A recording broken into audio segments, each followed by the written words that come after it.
I was heading to the north part of the country for a long weekend.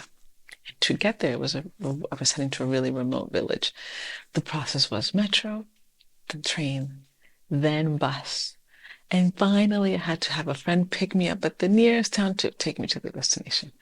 And I was in the face of the bus. And the bus, obviously, as most buses do, they make many stops.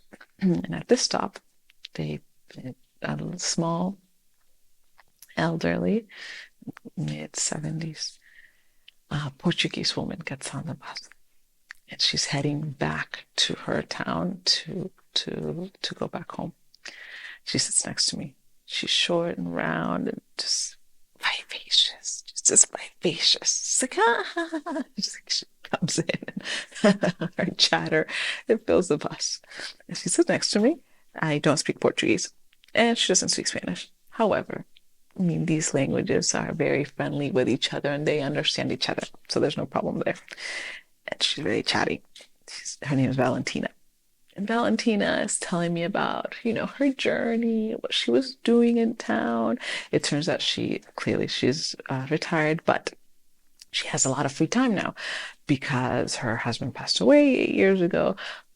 So now she spends her time, helping friends and traveling and so forth. So she spent a couple of weeks with a friend in Madrid that needs some extra help, in the home to take care of her parents. So she has some extra time, so she went to help her friend. And now she's heading back to her village. But she's really eager to go back home because, being away from home got her body all sorts of out of her own rhythm, out of her own regimen. So she's eager to just find her routine again. And she keeps talking to me and so forth. And I ask her about her ex-husband, Piero. And she tells me about Piero. And she tells me about Piero. Her voice changes entirely. It gets really soft and really tender as she talks about Piero.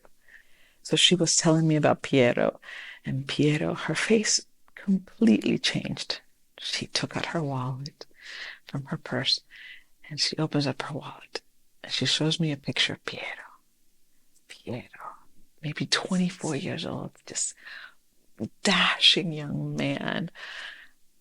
She tells me, oh, he was the love of my life. Her in Portuguese. And he was my life. He was my life. They had 4 kids. They were together 47 years. 47 years. And as she spoke about him, her face lit up. I mean, Piero could have been sitting right next to us. He was still present in her life. And I asked Valentina, what made Piero, what made your relationship so beautiful? She told me, we did everything with respect and everything with love. She did not blink. She did not think twice about it. She knew exactly why Piero was her Piero. As we are in this playground, as we are exploring and as we are trying things out, we often get confused. We often have this idealization of what love and romance should be. And I wonder what we're actually after. Are we after what we've seen in cinema? Or are we after what Valentina still has? Valentina might be a widow, but she's still very much in love with Piero. Butterflies. Butterflies versus real love. Butterflies is what Hollywood sells us. It's what Hollywood sells us, and we bought of my knight in shining armor. When is he coming to rescue me? Of the damsel in distress. That could be a fun game to play sometime, but to live that might not necessarily be so helpful. Or the bad boy that turns good, or the good girl next door, or all these themes that we've been sold about what seems to be something that reminds us of love, but actually has nothing to do with real love.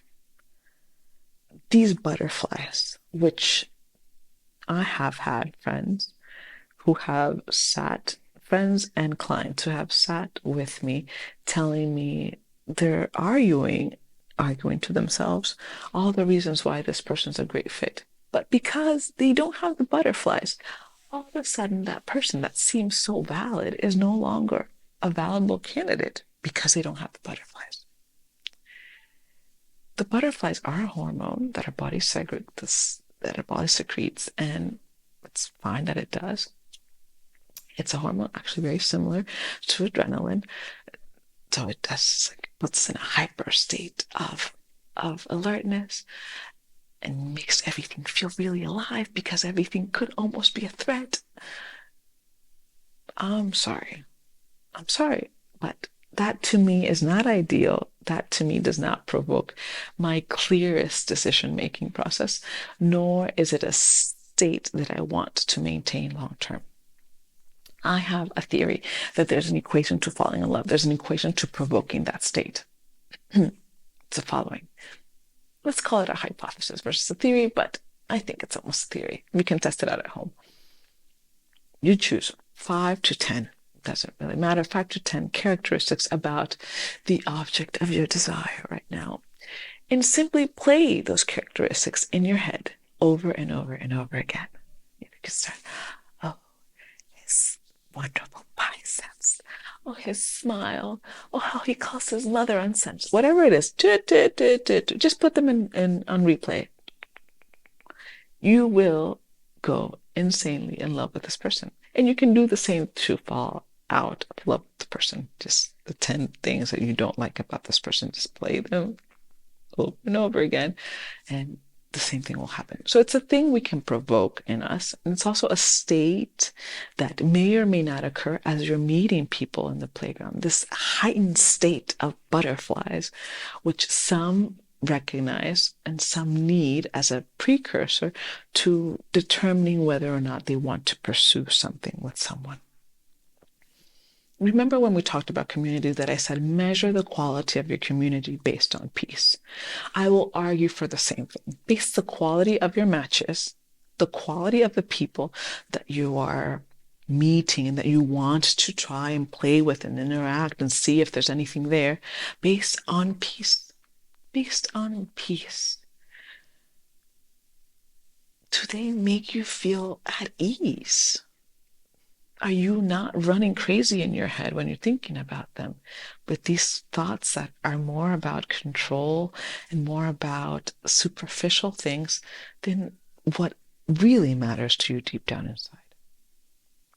I would argue that if you've done some of the work of taking some of those layers, reducing the list, of trying to connect with that diamond part of you, of trying to connect with that part in others, of just being more conscious of your sensations, of your body, of your feelings, that if you've done any of that or any part of that, you actually want what Valentina has, which is something that's, I would argue, is eternal. I would argue that it's about growth, it's about freedom, it's about shared values, it's about respect, obviously mutual attraction. It's about the sensation of equals, of I'm not more powerful than you and you're not more powerful than me. We're equal. That's what we want. We want commitment. That's what we're looking for. That's what we're looking for definitely in partnerships, and that's what we're looking for in friends as well. It's what we want in our families and that we want to cultivate in our families, in all of our relationships. That's what we even want in our colleagues. We settle for, they just actually reply to my email cordially. I understand it's the context, but it's what we really want in all of our human interactions. Is what we long for in a utopia. It's what it would be. as you navigate, as you go through these different phases, which you will go through many phases, meeting new people, ground yourself in that, in what is it that you actually want to cultivate. Don't worry about if you don't have butterflies. You can provoke butterflies. Worry about what is your body actually telling you when you're with that person. Forget about the butterflies. What is it telling you when you're with that person? How do you feel around them? What's the sensation you have around them? What, this is someone you could build something with, someone you want to spend more time with? Focus on that versus this sugar-covered, saccharin injected Hollywood emotional pornography we've been sold. Sadly, most of those movies end with they lived happily ever after. But that's when everything starts. It's when everything starts. We have to take that to the side and be adults and own the fact that what I actually want is not at all sexy to sell as a Hollywood movie, but it feels amazing. Paul Brunson, the world-renowned matchmaker, says, real love looks boring, but it feels so good. And it's true. It's true. When you see a family that isn't fighting and bickering, and they have these glances, and you can tell they just understand each other, and it's just looks like a seamless symphony, and they're just enjoying one another. It might look really boring from the outside. There's no highs and lows. There's no drama. It might look really boring, but it feels like a sneaker. It feels peaceful. It feels grounding. It feels serene. And it feels like it's a place that you'd like to stay. Let's look for that. Are there couples around you that give you glimpses of that? See you tomorrow.